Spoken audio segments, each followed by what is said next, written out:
नमस्कार साथियों, आप लोगों का only for civil services YouTube channel पे स्वागत है। आज हम हिंदी साहित्य वैकल्पिक विषय के कॉपी का रिव्यू करेंगे, जिसमें रवि कुमार सिहाग हिंदी मीडियम से, जिनका 2019 में के कॉपी का रिव्यू करेंगे। इन्होंने 22/7/2019 को दृष्टि में टेस्ट सीरीज दिया था। अब एक प्रोग्राम के अंतर्गत यह एक प्रोग्राम फ्री होता है दृष्टि में, जो पीटी उत्तीर्ण कर जाते हैं उनके लिए टेस्ट और क्लास दोनों होता है। इसमें विकास सर का पर्सनल गाइडेंस होता है।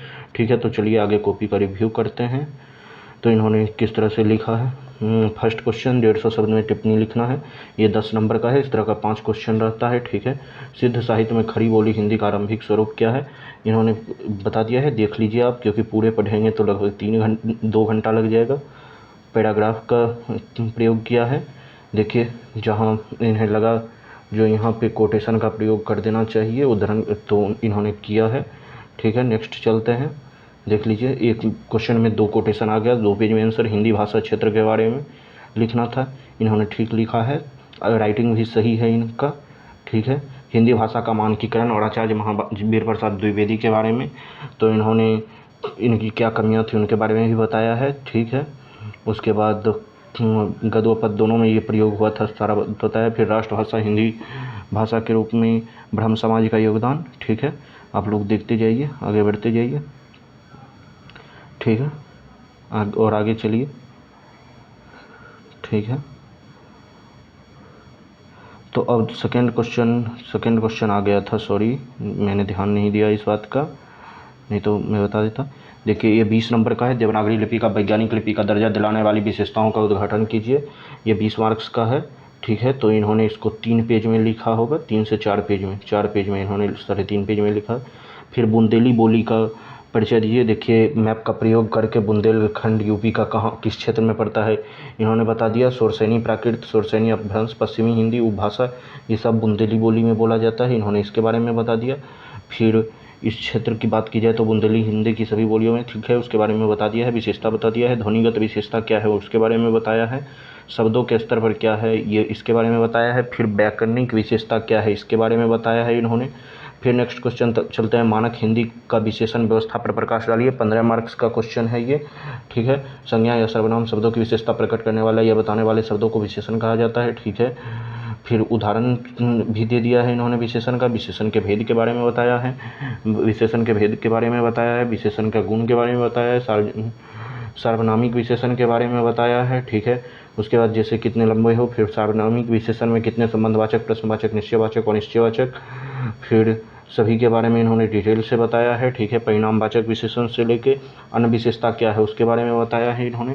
फिर नेक्स्ट क्वेश्चन जो है, हिंदी साहित्य के विकास में अपभ्रंश और अवहट से एक क्वेश्चन 20 मार्क्स का लगभग आता है, तो इन्होंने उसके बारे में बताया है। चलिए देखते हैं।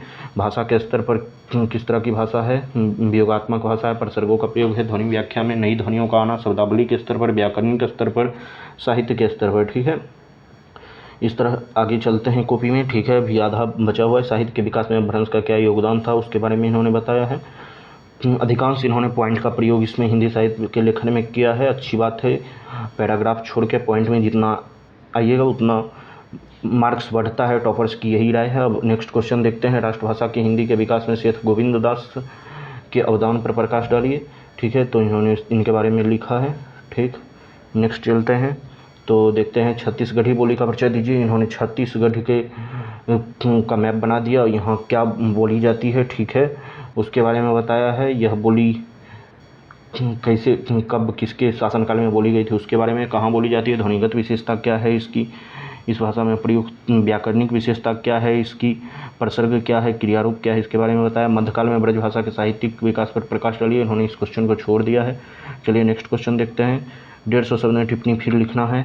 5वां नंबर क्वेश्चन है, 10-10 नंबर का। अमीर खुसरो के साहित्य में खड़ी बोली का आरंभिक स्वरूप, इसके बारे में इन्होंने लिखा है। 2 पेज में इन्होंने लिखा होगा।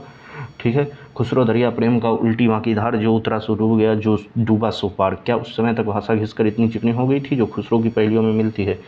फिर नेक्स्ट क्वेश्चन, संत साहित्य में खड़ी बोली का आरंभिक स्वरूप। ठीक है, फिर चलते हैं नेक्स्ट क्वेश्चन में।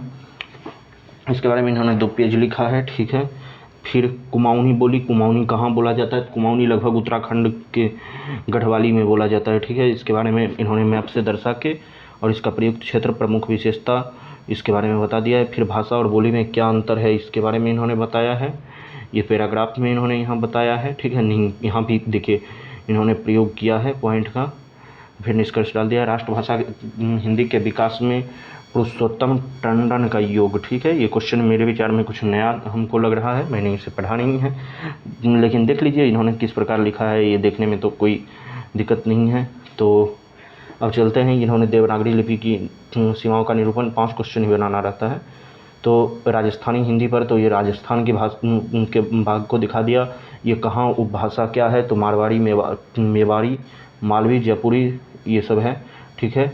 तो इन्होंने इस तरह से दिखा दिया। प्रमुख विशेषता क्या है, ध्वनिगत विशेषता क्या है, व्याकरणिक विशेषता क्या है, इसके बारे में इन्होंने बताया, ठीक है। उसके बाद अवधी बोली का परिचय, अवध के क्षेत्र को दिखा दिया, ये यूपी और बिहार के कुछ क्षेत्र में होता है, क्षेत्र को दर्शाया जाता है, इसके बारे में उसी तरह से लिखा है, ठीक है। नेक्स्ट क्वेश्चन इनका है रहीम के साहित्य में खड़ी बोली के आरंभिक स्वरूप का, ठीक है। तो इन्होंने इसके बारे में रहमन ओछे वरनसो बैर भली नहीं, ठीक है। अंत में तो राइटिंग थोड़ा गड़बड़ा जाता है, ठीक है।